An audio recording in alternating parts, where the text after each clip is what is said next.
Hello there, and welcome to this video on the EB Brothers XV2 rifle. In this video, we're going to be answering a frequently asked question in relation to the power of this particular rifle. So the question that we're going to be answering is, why does the power vary throughout the fill cycle of the rifle? So for example, if we were to fill this rifle up to 250 bar, the power would be very low. And then as we shot the rifle through the fill cycle, the power would steadily rise until we got to about 125 bar, at which point the power will level out until we get to about 50 bar, then the power will again start to drop. So this is perfectly normal with this particular rifle, as this rifle is not regulated. It's an unregulated rifle, and a characteristic of unregulated rifles is that they have a power curve. When you buy one of these rifles, in the box you should get a diagram which looks something like this. This graph here shows the power curve quite nicely. So we have pressure along the bottom and then foot-pounds on the side.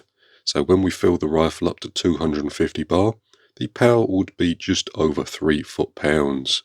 If we take a look at around 125 bar, the power will be just under 12 foot-pounds. So if you can see there, there's sort of a little plateau between 50 and 125 bar.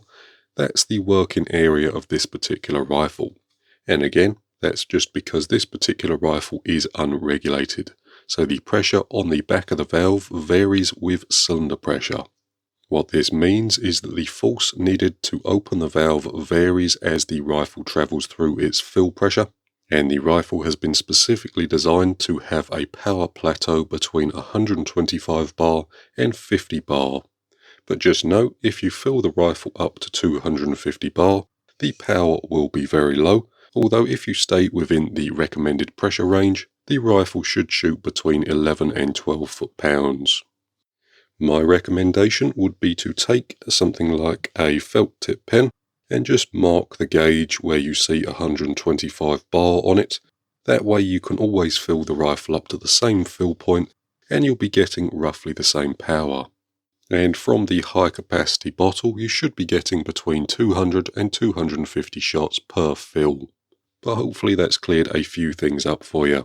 There's nothing wrong with a rifle, you just need to stay within the recommended pressure zone. The very last thing that I'll mention is that if you take a look on the top of the block here, you can see that the max pressure says 250 bar. Now this little piece of laser engraving here is just telling you that the maximum safe working pressure of the rifle is 250 bar. This is not a fill recommendation, this is just saying that the rifle is safe to handle 250 bar of pressure. But there we have it. That's pretty much going to do it for this particular video. So thank you very much for watching. I hope it's been useful, and we'll see you in the next one.